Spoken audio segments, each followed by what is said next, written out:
All right, so we're going to get to our guest now. We have plenty of time for him. And I'm going to bring up him. Maybe I should add this first. See if I can do it without screwing everything up. Yeah, it's called Hellstones. And this is a promotional copy that he sent me, and I did get a chance to read that preview copy. I think I can actually move these. Oh, that's pretty cool. You can go back and forth without clicking off the screen, which is helpful. Just thinking out loud here, folks. Don't mind me. All right, he's already here. So let's bring out the man himself, W. Frank Walker. He can tell us all about this wonderful book that he's got going on. How you doing, sir? How you prefer to be addressed? W. Frank or Frank works for me. Frank? Okay. All right. How's it going, gentlemen? What up? Good. Doing good. Like we're on Kickstarter with this one, it looks like. Yeah. That's right. Yeah. Campaign's been live for 2 weeks now, since the 25th of last month. We're already sitting at about 119% funded. So things are going well. But that don't mean he don't want you guys to back it as well, guys. Just because he's over his funding goal doesn't mean that the more the merrier is not still true. So link is in the chat, guys, if you're interested. And yeah, you're absolutely right. 100% means that the cost that I put into making the prologue comic is now covered. We want to move forward and get the next book rolling. Anything that's over that 100% goes straight towards that. There you go. Sounds great. I missed the Kickstarter. I was looking on your on the thing you sent me. I should have checked your Instagram and gotten the Kickstarter link. I could have put that in the thing, but here's a link in the chat, so you can get that. I'll put it in the description after the show too. So tell us a little bit about this book here. Yeah, absolutely. So you just going over your recent polls, and you'd mentioned this one's a little more adult, doesn't have any capes or masks, and that's Hellstones, man. There's no, it's not a superhero comic. There's no capes, no spandex. You know, there's clearly a place for that in the world. I love that stuff. Grew up with that stuff, but you know, I wanted to write something that felt a little more real, a little more gritty, a little more grounded. Consequences that are a little more mature. And yeah, I mean, it's a supernatural action series that explores the dynamics of power and corruption and what it costs to do the right thing when the world's burning down around you. How much of your self and your morality are you willing to sacrifice for the greater good? The overarching kind of adage of the whole thing is, you know, the road to hell is paved with good intentions. Ain't that the truth? So, yeah, right. So, you know, it's kind of got like some of the, like my influences are like, you know, like it's got some of like the grit of like Spawn, some of the like psychological and actions aspects of like The Crow, and some mystic undertones, kind of like Sandman. Those are just the influences for me, and I really wanted to hone in on all of that and just make something my own. Okay. So as I saw, it looks like there was this fight between angels and something. Their wings, parts of their wings were broken off in this battle, and those wings, those parts were called Hellstones, and they contained immeasurable power for whoever ran across them. Am I anywhere close to being correct on that? Yeah, absolutely. So what we're seeing here on this page is the origin of the Hellstones, where they came from. And we have the classic fight between Michael and Lucifer getting kicked out of heaven. And that happens when Michael, you know, clips Lucifer's wings, so to speak. His wings are then floating through the void of time and space and decaying over time, and eventually these fossilized remnants of his wings land on Earth, and those are what are known as the Hellstones. Wow. Okay. Very cool. Yeah. Each stone possesses its own unique ability, and people and corporations and cults are, you know, everyone's always jockeying to get these items for their own ends, of course. And in the middle of it all, we have our main character, Sam, who, you know, is just trying to do the right thing and trying to keep these stones out of other people's hands that might want to use them for nefarious means. Wow. I'm getting Lord of Rings vibes for sure. Sure, maybe a little bit, yeah. Tell us about your artist. They look pretty good, man. I like the colors too. How did you find them, and how'd that work out? Sure. So yeah, I'm the colorist. Oh, nice. Wow. Yeah. That's how I got into the indie comic scene in general, is as a colorist. And it was finally my time to tell my own story. I finally had the knowledge of knowing how to go into production and storyboard and all that stuff. So I was like, I got the story I want to tell. I now have that knowledge, so let's use it. But I did everything on this book aside from the line art. The line art is a gentleman named Epilose Paul, who is fantastic. I vetted a lot of different artists, and to me, being a colorist, I was very specific on what I wanted to see out of the line art that would help allow me to play to my strengths as a colorist. And I really feel that we just jived and connected on this a lot. Yeah, it's you see an indie book and you can kind of tell that it's indie, but this doesn't look so indie. It looks really good, man. Thank you. I really appreciate that. I poured everything I could into this. Being in the indie scene as a colorist, and I see how things sometimes get made, and people have the greatest intentions, but maybe they don't have the ability to look inward, or maybe listen to criticisms and maybe do what they can to maybe step up the game a little bit, or realize what they can't do themselves, maybe find somebody that can. And I wanted to do everything right. I listened to everybody. I listened to so many podcasts, listened to all of my peers, and I'm like, this Kickstarter campaign is going to be dope. This trailer is going to be amazing. I'm putting everything I can to make this book look professional as I can. And I'm just so proud of it, man. So I appreciate what you said. Thank you. It means a lot. You should be proud, man. It looks great. Yeah. Good coloring is not easy. No, but I love the puzzle though. Man, yeah. I got ADHD, so if I can get a hold of a good puzzle and hyper focus in on something, that's why coloring works so well for me. That's something that I've come to learn as I return to comic books. You don't really understand the role of the inker, the role of the colorist, the things that make it so important. But now that I've been collecting books for a while, I have such an appreciation for what a colorist can do to a page, and I'm definitely seeing that here. Yeah, thanks. Yeah, I like to say as a colorist, we breathe life into other people's line art. Yeah. There are plenty of black and white books out there that are fantastic. Don't get me wrong. But, I mean, if you add some color onto it, even if it's just a little bit of color in the right way, can just change the mood of something completely. A good colorist can save a book.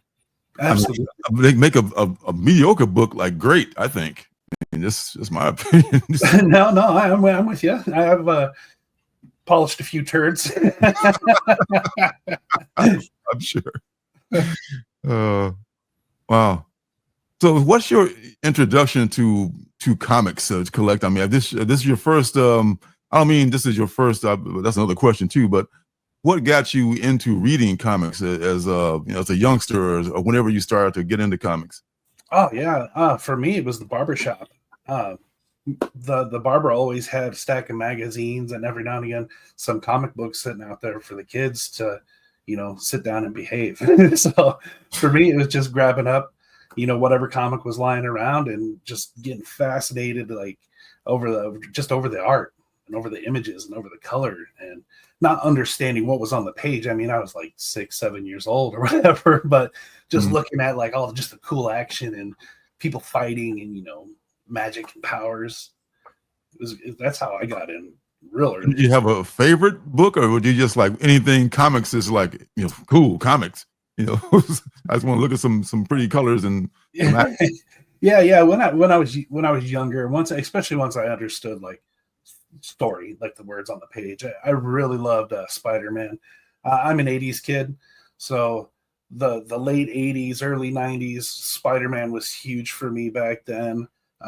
X-Men was huge for me back then, and I always loved Ghost Rider. I just thought he was just badass. Oh, I mean, yeah. just leather and chains and spikes and a flaming skull. And I was like, that's my dude. Yep. Yep.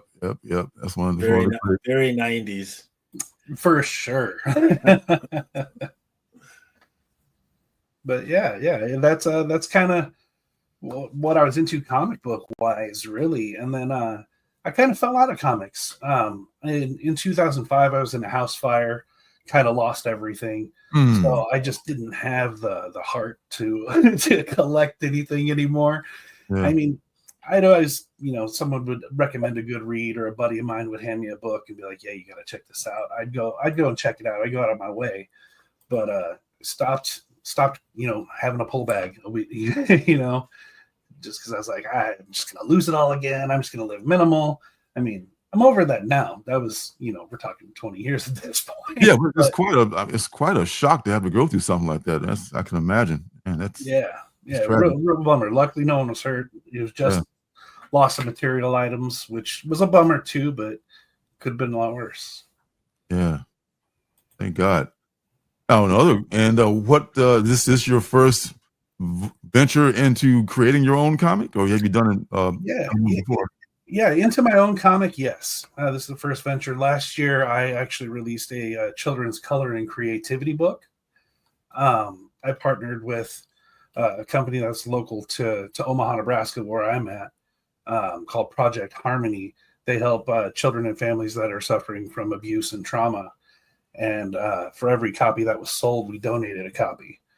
And cool. That was fantastic. Donated over $1,000 worth of books to them. It was awesome.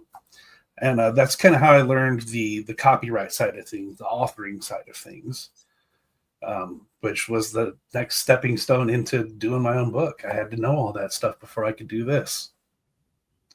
That's awesome. And, with Hellstones, it's going to be a 12-book series. It's already written. It's already done.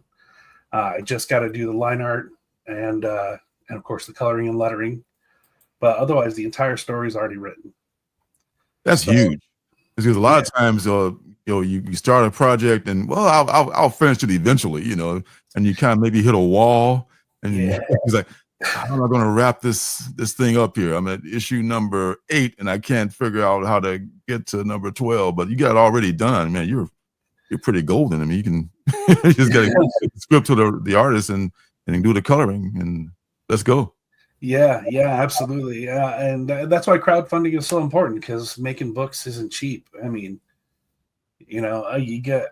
I'm trying to do it to where I can pay for it up front and then hope that I get enough support to recoup what I can, rather than doing it the other way, putting a Kickstarter campaign or crowdfunding campaign up there, asking for money so I can go into production. And then you got to wait a year to maybe even, get your book. I don't want to do it that way. I'm a consumer first. I'm a fan first. So I want to have the product on lock, then say, hey, I'd love your support and I can get you a copy and you don't have to wait. So that's what I'm hoping to do here. But Smart way to do it. Very smart. Yeah. But writing it, man. I don't fancy myself a writer. I mean, maybe a little more now that I've written all of this, I have a better understanding of it all. I've always been a creative person. I've always liked creative writing. I might write a one-pager on a character that I think is cool or something like that. Wrote a little poetry back in the day, but never took anything very seriously. And I've been writing Hellstones off and on since 2015. I didn't know what I wanted to do with it, so I'd always put it away for a long time, come back to it, maybe add a little more. But then once I understood comic production, I was like, oh, I have this story. That would be great for a comic. So then I sat down, buckled down for about 6 months and just wrote. Just wrote. That's all I did. Yeah, I was going to ask, well, what was the impetus of this? What started it going? You just sat down, I like to write a comic, and it just all built up from there. No, like I said, I've been writing it off and on since 2015, and it started back when I was working a really boring desk job, And I was like, maybe I'll do some creative writing to pass the time. Sometimes I'd sketch, sometimes I'd watch YouTube, whatever. This day I was like, let's do a little creative writing. And I was like, if I was to have a hero of a book, what would I want to see out of this hero? And I was like, well, I think I'd want a strong female lead. Let's do that. And the big chest and tight clothes. I mean, that's not what the story I want to tell. Let's just make her just an average, everyday, just kind of just a chick, So that's where I started. And then I was like, okay, so what's the antagonist going to be? And me, being the old school punk rock kid that I am, I was like, the corporations, it's damn the man, Yeah. And so that's where I went that route. And I was like, so what's the struggle? What are they fighting over? And right around that same time, I had just started like rewatching like Kevin Smith's Dogma. So that's where like that like a little bit of like religious influence, the occult all kind of came in. And I just wrote a little one pager that day. And I didn't think anything of it. And a coworker of mine went to school for script writing. And I ran it by him. I was like, I think this is pretty cool. What do you think? He's like, hey, this is pretty unique sounding. Why don't you sit on it for a year? Don't think about it. Go back to it. And if you still have an itch to scratch with it, start developing it. And that's what I did. I sat on for like a year and a half. I didn't even think about it. And I was going through some of my old files and I was like, oh yeah, this was cool. Reopened it. And then I would just do that off and on for pretty much the next decade. Just revisit it every now and again, just slowly world build. But it wasn't, like I said, it wasn't until probably August, September of last year where I really like sat down and knew what I wanted to do and had an end goal and decided to really flush it all out. That's amazing. That's funny. I do that sometimes. I'll have an idea and I'll write it down. I'll use index cards. I'll just write, this thing and like, okay, this thing, this, and I'll just like, that's all I got. And I'll just put it in the other pile of index cards and I'll just go through them one day and like, did I write this? Damn, that's amazing. I should do something with that probably, Yeah. So that's one method of doing it. Wow. Yeah, it's been a lot of fun. It's a lot of work, for one person to take on. It really is. And I don't know that too many indie creators really talk about that load that it really puts on a person. When you want to make something great, but you don't really have the support or you don't have artist friends that can help or any of that. And you just kind of got to figure it out and do it. And you hope that people like it. Yes. I know about that. Unfortunately for me, they rarely do, but we'll keep plugging away. Don't give up. No, definitely don't give up. Whatever you do, man. So this is looking good here. So this is issue 0. This is the is it a full issue or is it a short issue or it's 7 pages, and then there's 4 or 5 pages of some bonus content. I put the original 1-page story in the book as well at the end as one of the bonus pages of like the original concept that I wrote. I just copy and pasted it from my original file, and figured it'd be cool to just kind of include that and kind of see the little differences. But I mostly stuck to that 1-pager, especially for book 0, just as an introduction to just kind of set it up. Like, what's the world we're living in? What are these Hellstones? What do they do? There's not much action in this one, just because it is a setup. Yeah. But the next book, right out of the gate, right on the first page, you see Sam running through the jungles of Brazil being hunted by mercenaries. So I was like, well, I said it was a supernatural action series. It is. And I didn't deliver that necessarily on the prologue, so we got to open up with it on the next book. Very nice. And are you done? How many issues are you done with? Or is it just 0 so far? Or 0 is the only one that's all the way through the letters and colors and inking process. Everything else, I'm currently working on the storyboard, but the script's already done for everything. Very cool. All right, so it's written, but as far as the art, yeah. Correct. Yeah, the art's the only thing that's not done yet on anything else, and that's just we got to see how this Kickstarter goes. So the Kickstarter is for issue number 0. That's right. Yeah. Okay, I got you. Okay, That's right. It's for issue number 0. So it is a low, it's an easy entry point if you're interested in jumping in. He's not asking for $30, $40, $50 here at the, for the signed physical copy. It's only $9, guys. So what's $9 copy? What's $9 to support indie comics? That's nothing, guys. Let's do it. That's right. That's right. Like I said, I'm a consumer. I'm a fan on the other end of things. I want to make things easy and accessible. I get it. We're in tough times. Sometimes I might not even have $10, but I'd appreciate if you could find 9 in your pocket. We'll find it. Buy gum. We'll make it happen. It's very cool. Wow. All right. And I looked through your. Oh, okay.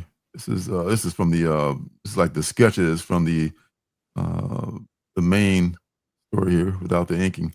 You said your artist did the inking and the line art and the pencil art as well? Yeah, the pencils and the inks. Yeah, same person. Okay, it's pencils and ink. And letterer is that? That'd be me. Get the lettering. Awesome. Okay. Yeah. Yep.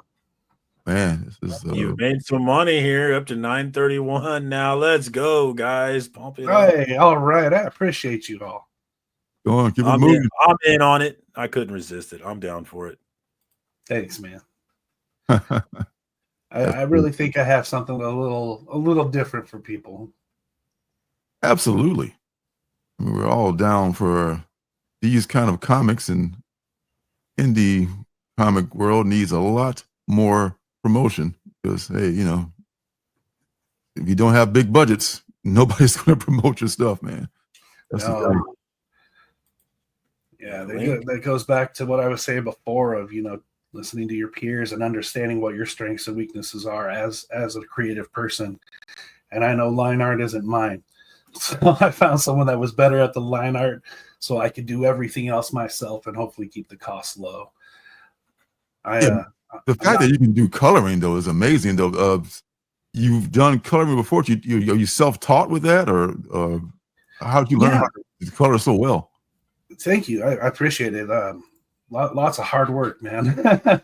but yeah, I'm pretty much self-taught. I mean, the internet's a great tool. There's lots of people not lots, but there's plenty of people on YouTube that have their own opinions on how to color, stuff like that. YouTube University. Yeah. Color theory is a very large subject, full of different opinions and stuff like that. So it's really hard to suss all that stuff out. But you just got to put your nose to the grindstone and put in the work. And that's what I've been doing. I'm glad you like the color work. I really do. Oh, absolutely, I do. Yeah, and you're a man after Lorenzo's heart. Lorenzo likes to do the writing, the inks, the colors, all that. But you're doing most of it, and Lorenzo's a big fan of those writer-artist combos for sure. Right. And I'm sure that's a big help for you in terms of funding it, right? You don't have to pay for all these guys because you're doing it yourself. That's right. That's right. Wow. And that is good stuff, man. Well, we're up to 931 guys, but the more the merrier. The link is in the chat. I also put the link to his Instagram if you want to plug in and stay up to date on what's going on with this Hellstones. And then I also put in a cool time lapse on his Instagram showing his coloring style. And it's a great example of why I would never be a colorist. I don't have anything like that skill whatsoever. It's pretty cool, though, watching you do it on that time lapse. Yeah, thanks, man. I appreciate that. I stream every now and again on YouTube. I hang out and I color live. And sometimes people will hit me up and ask me about a coloring technique or a certain subject. Sometimes it's even like, how do I use this tool in Clip Studio or something like that? And I'll address those things during a live stream and engage with people. I have a couple of tutorials out on my YouTube as well of how to flat comics and my color rendering process. I put a short tutorial on there as well. So anybody out there that's aspiring to be a colorist, don't be afraid to hit me up. I'd love to talk all day, and I know it can be hard to find some guidance and mentorship. And I'm not a gatekeeper. I'm happy to share the love, share the knowledge, and take the time. I was going to ask what your favorite app of choice is. You use Clip Studio as opposed to Photoshop? I do. Yeah, I like Clip Studio a lot better for me too. for this process. Yeah. Photoshop is great, but I mean, there's just so much of Photoshop that isn't what I need to do my job. 100%. And I also don't like the subscription model stuff. I hate it. 1000%. Yeah. Remember when you used to buy something and you owned it? You don't own anything anymore. No. You're leasing everything. That's their wet dream, though. That's the corporate wet dream. Oh, you don't own anything, but you owe us every month. We can take it away from you and increase the price at any time, so you don't own it yourself. Screw that. Which kind of Clip Studio was like that too, except they give it to you for a year, or it's they recently switched to that model a year or two ago. Yeah, do they still do it with just the mobile devices, and you own it for the desktop, or is just It's the same for both mobile and desktop now. Is it really? Wow, I used it on a desktop for so long, I didn't know. I'm real close. The only thing that's keeping me from just dropping Clip Studio and going to Procreate is that Clip Studio is much more powerful. Yeah, and you can do a lot more things with Clip Studio. And like you said, Photoshop was back in the day, all there was Photoshop. So all the comic book people had to use Photoshop because that's the only app that existed to color comics with. And now they know that every other app is improved upon their model. So now Clip Studio is blowing them out of the water. And for at least for the time being, Clip Studio with every enhancement they put out, it seems like they're at least listening to the artist community still. Yes. Once they get too big for their britches and stop listening to the artist community, then I'm sure I'll find an alternative. And there will be one. There's always somebody coming up behind, like, okay, this guy's gotten too big for his britches. He's charging way too much or whatever. Oh yeah, of course. Clip Studio at the time, it's still now it's made for comic book manga creators and animators. Even animating Clip Studio, it's made for that creation. It's not made for also people retouching their photographs. Right? Don't use that. I don't need that. Yeah. When I first bought it, it wasn't even called Clip Studio. It was called Manga Studio. Yeah, man. You're an old head, man. Back in the day, you know exactly about it. Yeah. Yeah, and with the for people, I know you say you draw somewhat, you doodle, I guess, in your spare time. Do you use Procreate at all for that? Have you ever tried Procreate? No, I've actually never tried Procreate. I kind of found what I needed, and I've just stuck with it. Yeah, I mean that Procreate is not really good for anything except sketching and drawing and a little bit of coloring. But it's getting better and better, and it's such an affordable app, and there's no subscription. You buy it and you have it for life. Whereas Clip Studio, it's just a huge machine that you can do everything with. That as far as comic book production goes, that's what's they know they got they've got you about as short and curlies. They're going okay, we got you now, baby. We're gonna make you pay more. We're gonna make you subscribe to us and all that. But it still have a good product. It's on my list to check out. I'm looking to actually get a new tablet. That way I have something for on the go.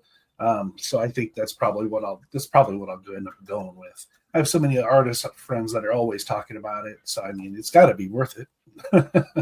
Yeah. That's awesome.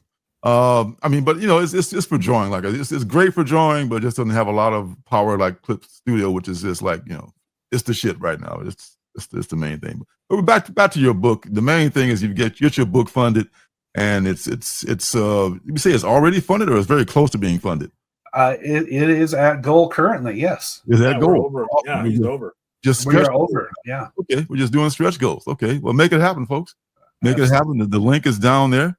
This is a time lapse link. But make it happen. Get this man some stretch goals, and it's a great book. It's Hellstones, and this is a man that's writing it. And man, thank you for coming on. As we anything else you want to say? But before we let you go, as far as this book. Pick it up, guys. It's not expensive. I think you're gonna like it. Support indie, support artists. We're a smaller community, and we got to support each other. So I really appreciate it. It was once told to me that one of the most valuable things that you can give somebody is your time. So I really appreciate you guys making space for me and giving me your time. I appreciate you coming on, man. We all appreciate you being here and sharing it with us. And yeah, man. This is the place for indie comics. If you want to see indie comics, you got to support them. And shout out to the chat for supporting this one tonight. I do see we jumped up a little bit. And you got plenty of time you got not plenty of time, but you got time to do it. So if today's not the day, you can do it tomorrow, the next day. Wait till payday if you want to. Link will still be there. Well, we have a few days left here. 22 days left. So you got time to get. You already hit the goal with 22 days left. That's pretty awesome. So it's all gravy from here. Mr. Fergus wants to hook up and maybe collaborate with you. Wants I think you guys are both on Instagram. Y'all know each other? We do not, but always looking forward to meeting new artist friends. So hit me up, man. Yeah, he was a guest on a few months ago. So I've seen this work, and both you guys are great creators. So maybe you can cook up something together. Who knows? I mean, let's do it. I'm down. Any comics reviews also is a matchmaker between creators. So it's a place to be. It's literally in the name, Indie Comics. Yes. All right. So, man, thank you so much for coming on, sir. We appreciate you, and the best of luck. And I'm gonna check out your Kickstarter, as the rest of y'all should. All right. Thank you. I appreciate it. Absolutely. Have a great evening. You too. Hey, don't forget to subscribe and leave a thumbs up.